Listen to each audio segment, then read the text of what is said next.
Hello hi വണക്കം മക്കളെ വണക്കം. അങ്ങനെ ഇന്ന് എമ്പുരാൻ എന്ന സിനിമയാണ് നമ്മൾ കണ്ടത്. ശരിക്കും പറഞ്ഞാൽ ഏകദേശം ലൂസിഫർ ഇറങ്ങി ഒരു 5 വർഷത്തോളം ആയിട്ടുണ്ട് ഈ സിനിമ വരുമ്പോൾ. അപ്പോൾ അത്രയും നാളത്തെ കാത്തിരിപ്പായിരുന്നു ഫാൻസുകാർക്കും. പ്രത്യേകിച്ച് ഫാൻസിനേക്കാൾ ഉപരി മോഹൻലാലിനെ ഇഷ്ടപ്പെടുന്ന ഒരുപാട് ആൾക്കാരുണ്ട്. ആ ഒരു കാറ്റഗറിക്ക് ശരിക്കും പറഞ്ഞാൽ ഈ അടുത്ത കാലത്ത് മോഹൻലാലിൻ്റെ പല സിനിമകളുടെയും പരാജയം കണ്ട് വളരെയധികം വിഷമിച്ചിരുന്നൊരു കൂട്ടരുണ്ട്. അവരെ ഫാൻസ് എന്നല്ല, മോഹൻലാലിനെ ഇഷ്ടപ്പെടുന്ന കുറേ ആൾക്കാർ എന്ന് തന്നെ വേണം വിളിക്കാൻ. അത്തരത്തിലുള്ള ഒരുപാട് ആൾക്കാർ ആഗ്രഹിച്ചിരുന്ന ഒരു സിനിമ തന്നെയാണ് പൃഥ്വിരാജ് സുകുമാരൻ്റെ സംവിധാനത്തിൽ വന്നിരിക്കുന്ന എമ്പുരാൻ എന്ന ഈ സിനിമ.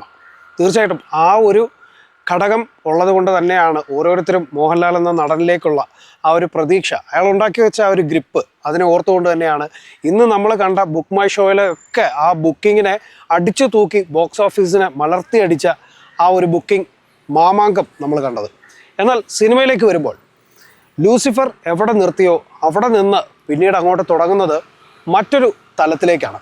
സിനിമ ഇന്ത്യയിൽ നിന്ന് തുടങ്ങി പിന്നീട് അങ്ങോട്ട് ഇൻ്റർനാഷണൽ ലെവലിലേക്ക് മാറുകയും നെടുമ്പള്ളി എന്ന ഗ്രാമത്തിൽ നിന്ന് പിന്നീട് ഈ ലോകം മുഴുവനും വ്യാപിക്കുന്ന മറ്റൊരു തലത്തിലേക്കുമാണ് സിനിമ മാറുന്നത്.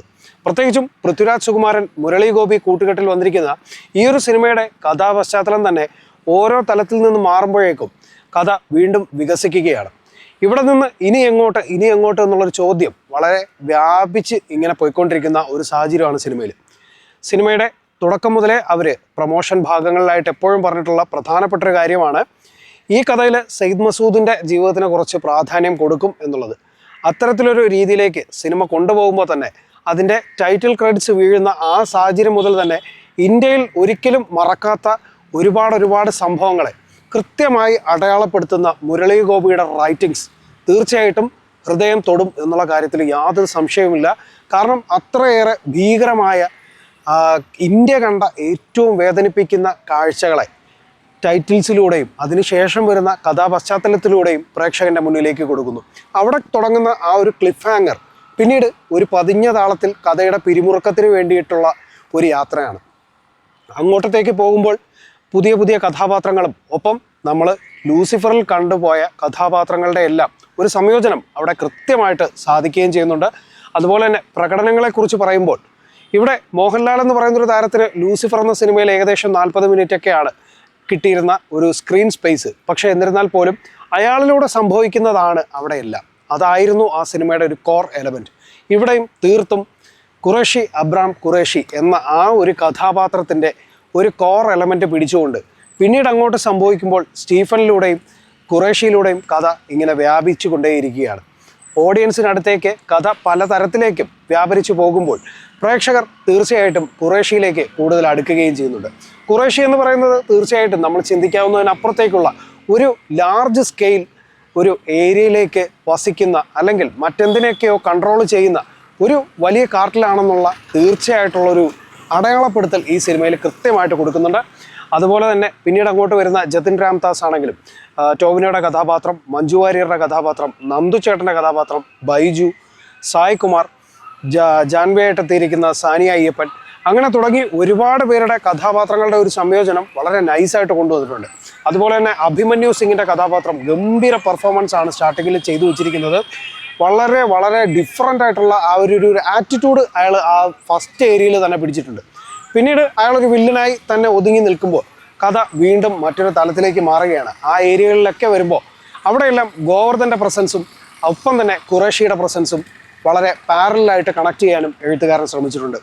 സംവിധായകൻ എന്നുള്ള നിലയിൽ പൃഥ്വിരാജ് പലയിടങ്ങളിലും മോഹൻലാൽ എന്ന മാസ് എലമെൻറ്റിൻ്റെ എല്ലാ ഏരിയകളും കൃത്യമായി ഓഡിയൻസിന് അല്ലെങ്കിൽ പ്രേക്ഷകരിലേക്ക് കൊടുക്കാൻ വേണ്ടി കൃത്യമായി ശ്രമിച്ചിട്ടുണ്ട്.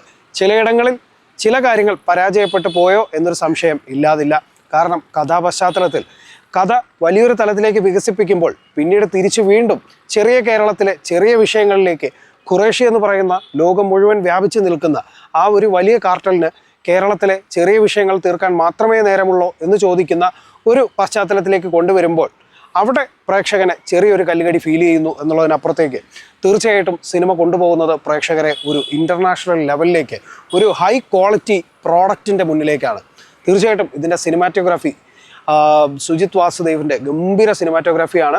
അതുപോലെ തന്നെ ദീപക് ദേവിൻ്റെ ബാക്ക്ഗ്രൗണ്ട് മ്യൂസിക് ചില ഏരിയകളിലൊക്കെ കൊണ്ടുവന്ന് കൊടുക്കുന്ന ഒരു ഐറ്റം ഉണ്ടല്ലോ, ഒരു രക്ഷയില്ല. അത് അടിപൊളിയായിട്ട് തന്നെ ഫീൽ ചെയ്യുന്നുണ്ട്. ടോട്ടലി ഇതിനകത്ത് നോക്കുകയാണെന്നുണ്ടെങ്കിൽ അനമോർഫിക് ലെൻസാണ് യൂസ് ചെയ്തിരുന്നതെന്ന് പ്രത്യേകം പറഞ്ഞിട്ടുണ്ടായിരുന്നു. സോ അതിൻ്റെ ആ ഒരു ആസ്പെക്ട് റേഷ്യോ വെച്ചിട്ട് വിഷ്വൽസ് നമ്മൾ കാണുമ്പോൾ കിട്ടുന്നൊരു ഒരു ക്വാളിറ്റി ഉണ്ടല്ലോ, ഒരു ക്രിസ്റ്റൽ ക്വാളിറ്റി എന്നൊക്കെ പറയുന്ന അതൊക്കെ വളരെ ഗംഭീരമായിട്ട് തന്നെ ഫീൽ ചെയ്തു. സൗണ്ട് ഡിസൈൻ ഗംഭീരമായിരുന്നു. നല്ല തിയേറ്ററുകൾ ചൂസ് ചെയ്ത് മാത്രമേ നിങ്ങൾ ഈ സിനിമയ്ക്ക് പോകാവുള്ളൂ. കാരണം പലപ്പോഴും പല കാര്യങ്ങളും മിസ്സാവാനുള്ള സാധ്യത വളരെ കൂടുതലായിട്ടുണ്ട്. സോ അതുകൊണ്ട് അത്തരത്തിലുള്ള കാര്യങ്ങളും വളരെയധികം ശ്രദ്ധിക്കുക. പ്രകടനങ്ങളിൽ എല്ലാവരും ഗംഭീരമാക്കുമ്പോൾ കഥയും കഥാപശ്ചാത്തലങ്ങളും ചിലയിടങ്ങളിൽ കയറിയും ചിലയിടങ്ങളിൽ ഇറങ്ങിയും പോകുന്ന ഒരു സാഹചര്യം ചെറുതായിട്ട് ഫീൽ ചെയ്തു. സോ എന്നിരുന്നാൽ പോലും ഒന്നാം ഭാഗത്തിൽ നിന്ന് രണ്ടാം ഭാഗത്തിലേക്ക് വരുമ്പോൾ കഥ വളരെയധികം വലുതാകുന്നു എന്നുള്ളതിനപ്പുറത്തേക്ക് കഥാപശ്ചാത്തലത്തിൽ ചെറിയ ചെറിയ മാറ്റങ്ങൾ മാത്രമേ സംഭവിക്കുന്നുള്ളൂ. എന്നിരുന്നാൽ പോലും അവസാനം വരുന്ന വലിയ വലിയ സർപ്രൈസുകൾ നിങ്ങളെ ചിലപ്പോൾ ത്രില്ലടിപ്പിച്ചേക്കാം. ഒരുപക്ഷെ എനിക്ക് അതിലുള്ള ഒരു സർപ്രൈസ് വലിയ കാര്യമായിട്ടൊന്നും ഫീൽ ചെയ്തില്ല. കാരണം അത് അർഹമായ ചില കൈകളിലേക്ക് എത്തേണ്ട സാധനങ്ങൾ ചിലയിടങ്ങളിൽ എത്തിയില്ല. എന്നാൽ ഇതൊരു വാരിസായി തുടർന്നു കൊണ്ടേയിരിക്കും എന്ന് കാണിക്കുന്ന, എന്നാൽ വാരിസിനെ കുറ്റം പറയുന്ന റൈറ്റിങ്ങും ആ വാരിസിനെ തന്നെ വീണ്ടും കാണിക്കുന്ന ഒരു വിഷ്വൽ ട്രീറ്റും ചിലയിടങ്ങളിൽ ഫീൽ ചെയ്തു. ടോട്ടലി നോക്കുകയാണെന്നുണ്ടെങ്കിൽ ഓഡിയൻസിന് അത്യാവശ്യം ഒരു വൺ ടൈം വാച്ചിൽ മോഹൻലാലിൻ്റെ കുറേ നമ്മുടെ ഇഷ്ടപ്പെടുന്ന കുറേ കാര്യങ്ങളുണ്ടല്ലോ, അതൊക്കെ കണ്ട് ആ ഒരു കോരിത്തെരിപ്പിനും രോമാഞ്ചത്തിനും ഒക്കെ പറ്റിയ കുറേ സാധ്യതകളും യൂസ് ചെയ്ത്, എന്നാൽ അതിനേക്കാൾ ഉപരി വലിയ വലിയ ലോകങ്ങളിലേക്ക് നമ്മളെ കൊണ്ടുപോകുന്ന ഒരു കഥാപശ്ചാത്തലവും കാണിച്ചുകൊണ്ട് സിനിമ മുന്നോട്ട് പോകുന്നുണ്ട്. പിന്നെ ഇവർ ഈ പറഞ്ഞതുപോലെ തന്നെ ഭയങ്കര വലിയ ക്വാളിറ്റിയിൽ കാര്യങ്ങൾ ചെയ്തുകൊണ്ടിരിക്കുമ്പോൾ പ്രേക്ഷകർ അതിനനുസരിച്ചുള്ള പ്രതീക്ഷകളും കൂടിക്കൊണ്ടിരിക്കും. സോ അത്തരത്തിലുള്ള കാര്യങ്ങളൊന്നുമില്ലാതെ ധൈര്യമായിട്ട് തിയേറ്ററിലേക്ക് പോകുകയാണെന്നുണ്ടെങ്കിൽ ഒരു വൺ ടൈം വാച്ചിന് പറ്റിയ ഒരു നോർമൽ സിനിമ തന്നെയാണ്.